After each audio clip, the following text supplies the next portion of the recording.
Good day, my dear students. I welcome you to R.A.T.S. This is our logo over here. What do you mean by the word R.A.T.S? Racing Against Time for Students. I have chosen this for pathology. Let us see what we are going to cover. The topic for the day or other topics shall be pathological calcification and gangrene. The importance of it and where to emphasize upon shall be dealt with in this particular class.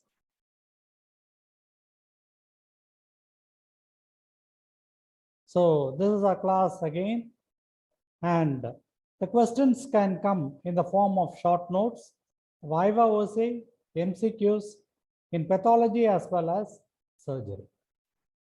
In surgery, actually, this can be a routine case for us. And sometimes the calcification can be an enigma in diagnosis.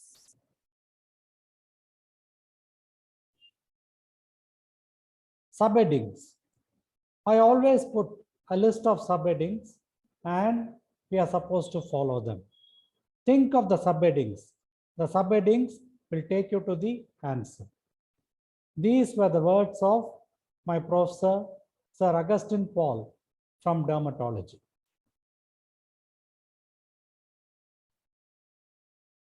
There are basically two types of calcification. One is physiological. All of us are getting our bones formed. They undergo what is called as mineralization. They become stronger, and so do the teeth. So this is called as physiological calcification. But what we are worried about is pathological calcification. What do I mean by the word pathological calcification? There are basically two types, one of which is dystrophic calcification. Dystrophic. Remember the letter D. D is for dead and degenerating tissue. Dead and degenerating tissue. The normal characters can be, the serum calcium is normal, 9 to 11 milligrams %. Serum phosphorus is also normal. So this is an important parameter to differentiate it from another type of calcification. And where does it occur? This is an entire list of degenerating or dead tissues where we can find dystrophic calcification. I shall read it for you, so shall you. Tuberculous lymph node, any old infarct, arterial thrombus, dead parasite, atheromatous plaque, Monckeberg sclerosis, Samama bodies, senile cardiac valves, humoral calcinosis. And take care, my dear students, any of these can be asked as a question, not to fail us, but then to give us additional marks. So please concentrate on that extra mark which you are always capable of.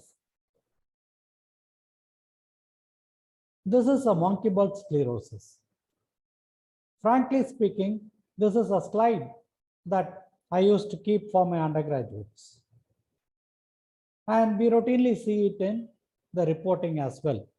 This is an artery and in which I am finding bluish purple amorphous material that is getting deposited in the media. So that is why some books call them as medial sclerosis or Monckeberg sclerosis after the person who designed it or identified it. Here, okay, the arteries are usually circular, veins are more collapsible, that we understand. But what has happened to this particular blood vessel? It is taking an ovoid shape, which is not very regular. It has got a slight bend here and there.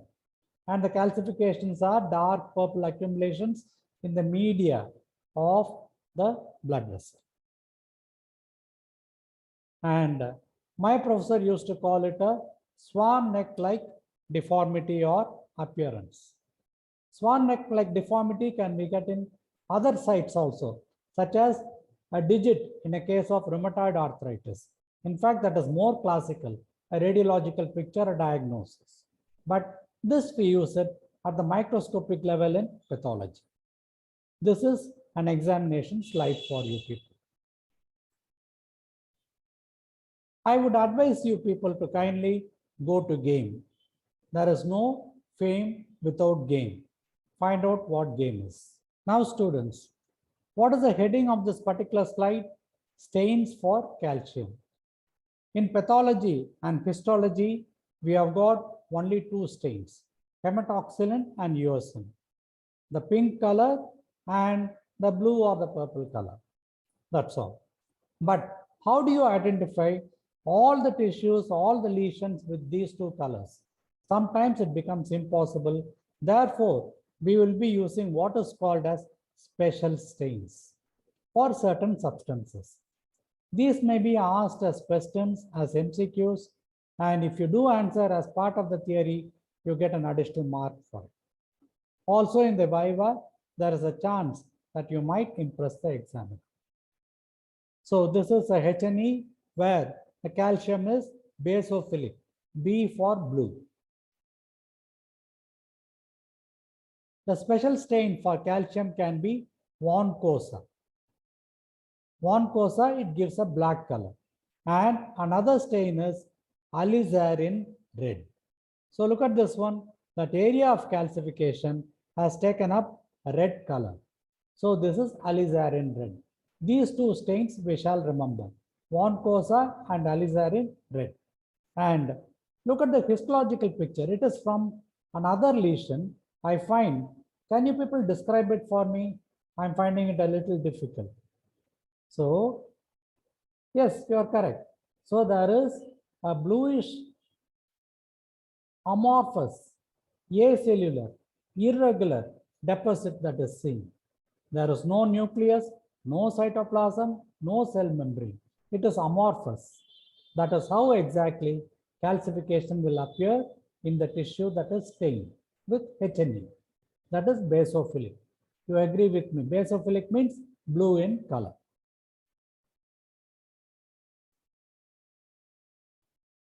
We have read out a panel of examples, dead and degenerating tissue. Let us concentrate on this one first. It is a specimen for us and it can be kept as a spotter also. So it is a lymph node. There are irregular areas of necrosis and some of these spots are becoming hardened because of calcification. What is the definition of dystrophic calcification? It occurs in the dead and the degenerating tissues. So this is a tuberculous lymph node that is getting calcified. Sometimes what will happen, here you are seeing a radiological picture. Normally when you take an X-ray, these spots are all not seen. But in this X-ray they are seen because the tuberculous focus has got calcified.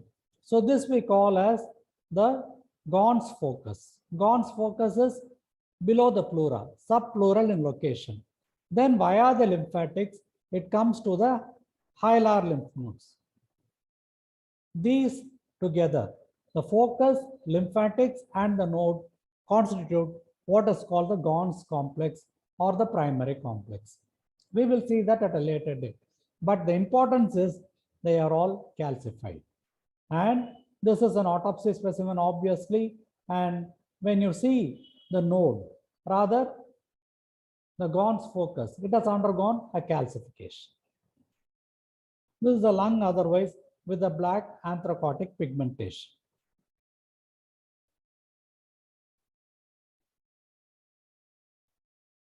How do you describe? For any lesion, you people should describe the gross appearance and the microscopic appearance. Gross appearance, very simple. Use the keywords alone. Is it regular? Irregular. It will be firm to hard. Even when you touch it, you people will be knowing. Hard is a word, in fact, we should use with great caution. Even in your clinical surgery, there are only two substances which are hard. One will be the tooth, the other is bone. Even if another lesion is firm, you cannot call it hard. But in this case, it has become solidified and hardened because of calcium. Firm to hard in consistency. Gritty like a chalk. It has got that kind of a consistency, but not easy to break. Chalky white or yellowish white. Here also I am finding a blend of this yellow and white. It can be solitary, it can be multiple. Here it is multiple, involving all the valve leaflets. And it must be decalcified. If you want to cut the section and then study it under the microscope, you have to remove the calcium, which is called decalcification. Repetition is the mother of knowledge. What is the microscopic appearance? I have already told you in a previous slide. It is basophilic, blue, amorphous, irregular, acellular, with no inflammation. This will be the very simple description. In fact, it will appear a little complex. Just memorize what I am saying. That will be the gross and the microscopy of pathological calcification. Look at this one. This is a large, hard nodule that the surgeon or the dermatologist is feeling in the gluteal region. They feel that it is a tumor because it is so large, it is hard, it is gritty. There are some bone tumors also, cartilaginous tumors. So they will have a suspicion. They excise the entire lesion and send it to pathology. And we on cutting, we will be having to cut it with a saw because it is difficult for us also.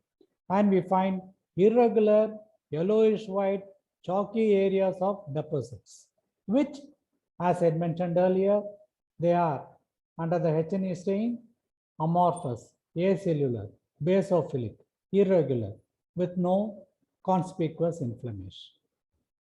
So this is easy. Now, what are you seeing in this one? There are a few radio-opaque structures in the body. One is a bone, other is a tooth. But here we are seeing another line. There is another line that is seen, which is radio-opaque. This is a calcified dead parasite, a guinea worm. So there is a condition called as larva migrants, etc., which you people will be reading in microbiology, parasitology. And this parasite is dead, maybe with the treatment or without the treatment. So this is called a calcified dead worm, a guinea worm. Again, the aortic valve. Usually in senile aortic valve, there can be some changes. Senile means old age. So this is a normal one. I have kept this for comparison.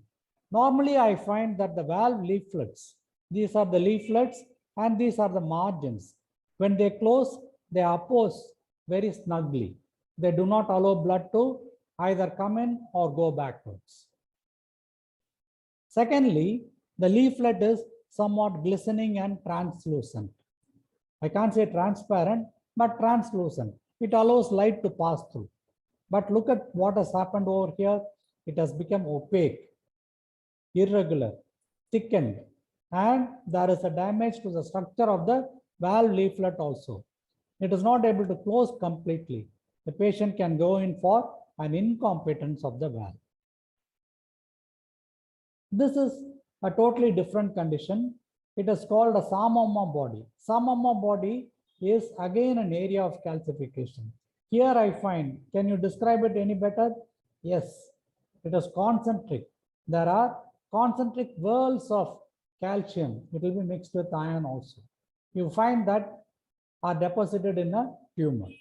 And they can occur in some tumors like meningioma or papillary carcinoma of the thyroid or serous carcinoma of the ovary.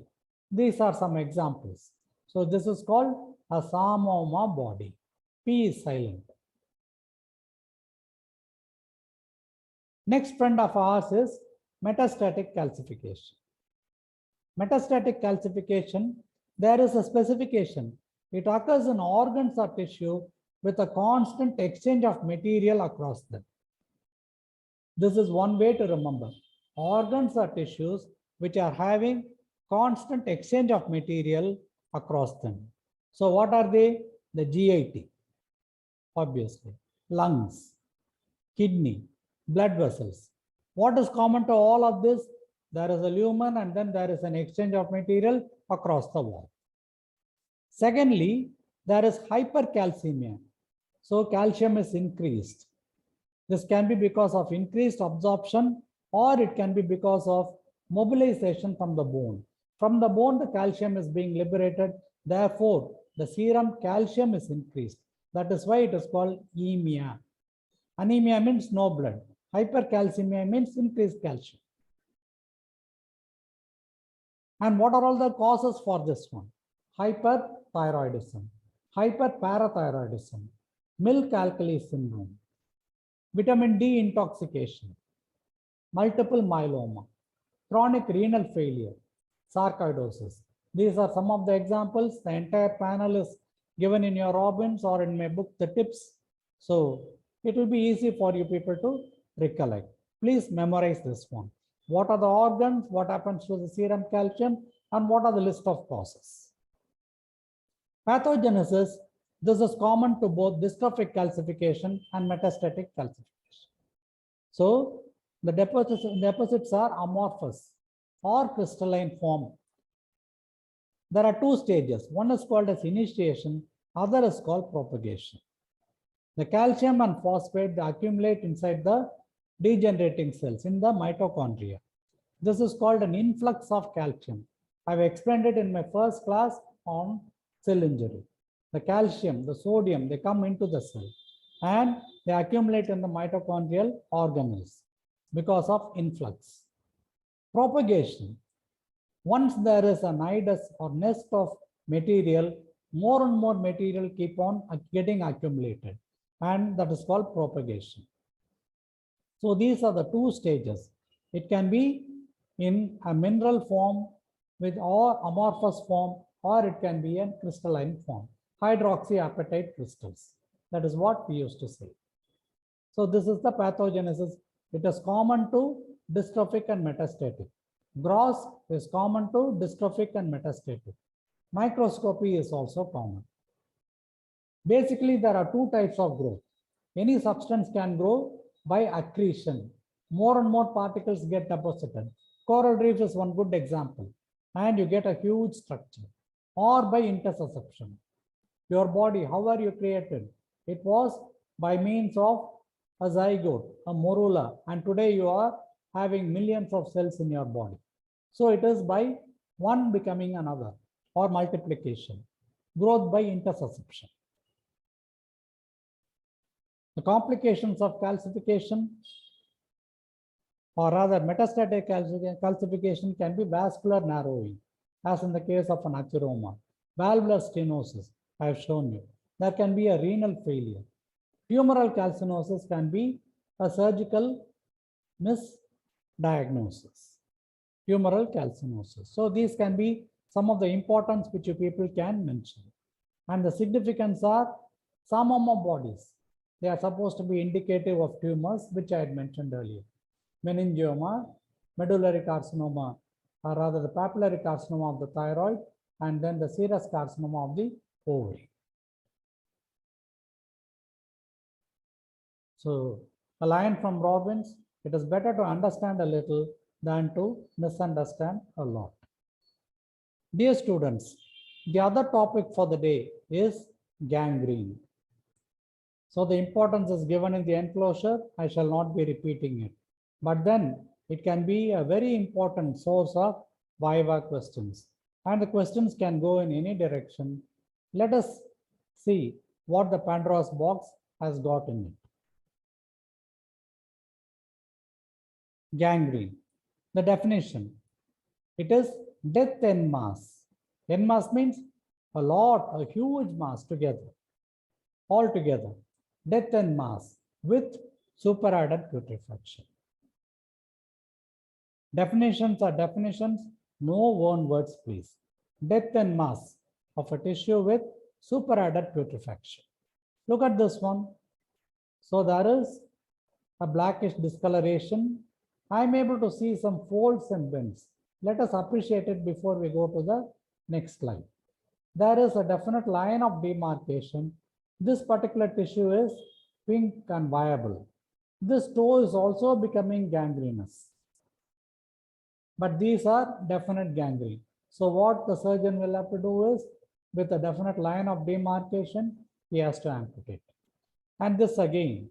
So you find that there is one, and the problem with the gangrene is, if it is not treated initially, it will be spreading along a plane.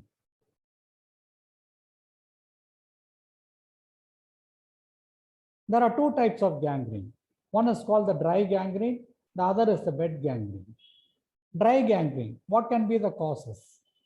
TAO, thromboangiitis obliterans, otherwise called as Buerger's disease, Raynaud's disease, ergot poisoning, frostbite. When you are caught in ice, you find that the digits can undergo a gangrene. Anum, this is a condition where there is a constriction developing at the root of the digit.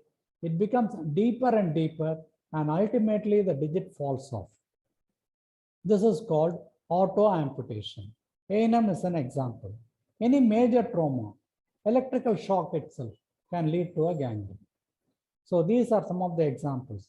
Thromboangiitis obliterans or Buerger's disease, Raynaud's disease, frostbite, ergot poisoning, anum, major trauma, such as an electrical shock.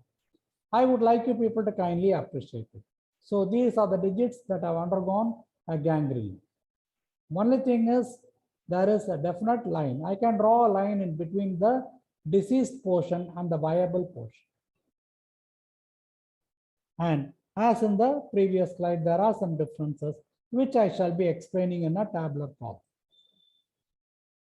This is another type of gangrene, gas gangrene. Obviously, you people can see the air bubbles or the gas that has been produced in the subcutaneous plane. And all of these are showing that blackish discoloration. So this is a gangrene. Yes, students, I would like you people to explain. Always the advantage of pathology, radiology, and dermatology is that we can see. And we have to describe what we see. This is a loop of the intestine. This is the mesentery that is supporting the intestine. And these can be the blood vessels and their branches. I hope you are able to understand. Intestine, mesentery, blood vessels, branches. What happens sometimes is it gets twisted on itself using this blood vessel and the mesentery as an axis. What happens when it gets twisted? What will be compressed earlier? Will it be the artery or the vein? The veins get compressed. As I asked you, what will get compressed? Look at this one. This is a beautiful sketch of a volvulus of the intestine. Or sometimes you find that there can be a strangulated hernia. This is a hernial sac and it is getting tightened. The intestine is getting gangrenous.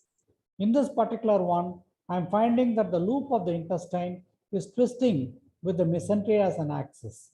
At this particular point or this point, I find that the veins will get compressed more, as a result of which the blood will not be able to leave the region.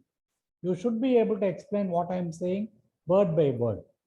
The blood will not be able to leave the region. So it undergoes deoxygenation. All the oxygen is utilized, and finally there is no oxygen. It becomes necrotic. There is death en masse. So this is simple for us to understand. Using the mesentery, it twists, turns black in color due to deoxygenation. Same process over here in a strangulation of a hernia. This is all called wet gangrene. Now we have got two types of gangrene, the dry gangrene and the wet gangrene. If you want to know anything further, go to game. Always I tell you students, there is no fame without gain. What are the differences between dry and wet gangrene? This question has been asked 700 times in pathology. So these are the characters, please understand. Site. The dry gangrene is more common in the extremities. Wet gangrene is more common in the bowel. In the extremity, it is a diabetic foot that will go in for a wet gangrene. The causes are, we have mentioned the causes earlier, TAO, Raynaud's disease or ergot poisoning. Wet gangrene can occur in diabetes mellitus, a strangulated hernia, torsion of the testis or volvulus. The mechanism is, here there is an arterial occlusion, whereas here there is a venous occlusion. Color, both of them are black. In a wet gangrene, it will be more grayish black, whereas here it is black and it is mummified, shriveled, dry. That is what I showed you in one of the first slides. There is a fold on the skin. That is what we call as shriveled.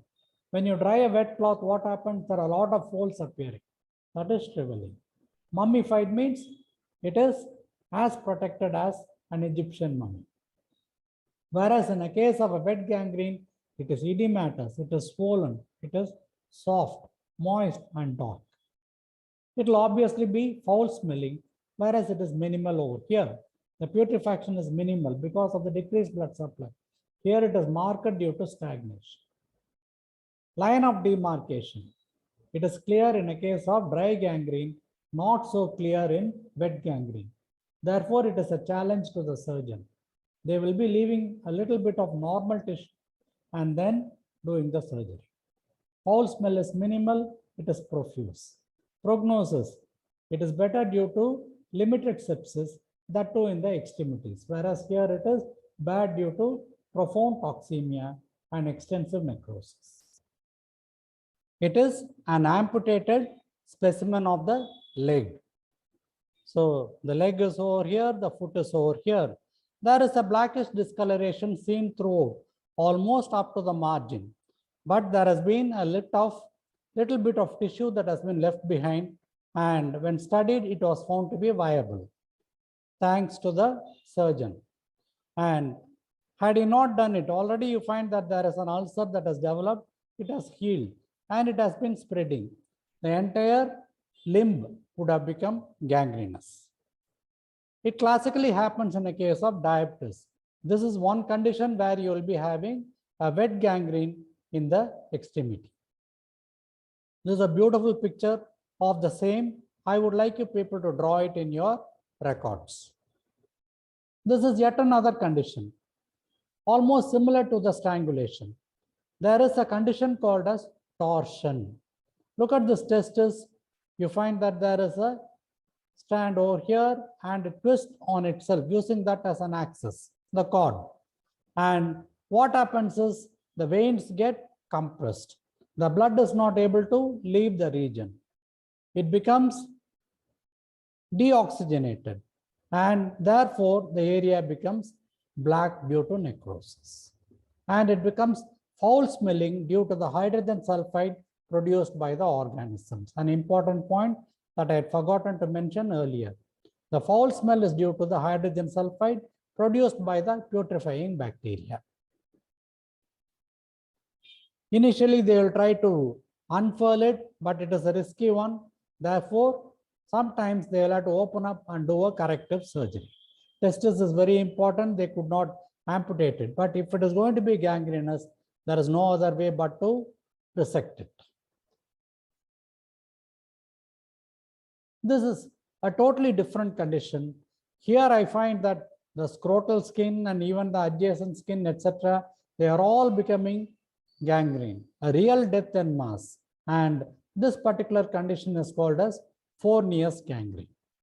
So far we had seen dry gangrene, wet gangrene, Fournier's gangrene, which is a variant of this one. And this is one other type called the gas gangrene. The source of it is over here.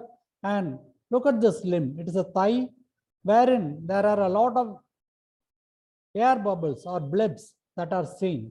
there is a blackish discoloration. It is filled with cystic fluid, and obviously the area is swollen, edematous. It is caused by an organism called as Clostridium perfringens. It is called as Clostridial myonecrosis, necrosis of the muscle. Clostridium perfringens, Clostridium welchii, etc. They are all the various organisms which can cause that. This is yet another example wherein there is a bleb, it is becoming edematous, swollen, and gangrenous. The speciality of it is it spreads along the plane. You have got different planes, subcutaneous plane, facial plane, etc. Along that, the infection spreads very rapidly. It is because of the various toxins, alpha and theta toxins or the beta toxins, which will be causing all the damage. It is foul smelling, necrotic. A crepitus can be seen. Sometimes when you palpate, there will be a crackling sound, which is called crepitus. But we are not supposed to do it because it will dismantle the polluted air and help it to spread. The treatment will be debridement. Open it and then expose it. After all, they are all anaerobic bacteria, and therefore you find oxygen itself is a poison for them. They will die. In addition to the antibiotics that you people give. So antibiotics alone are not sufficient. There has to be a surgical debridement, and if necessary, maybe we will have to do a resection. This will be the mode of treatment for it. Gas gangrene, they can ask you, and if you people do answer as part of the gangrene, you score an additional mark. Gracias.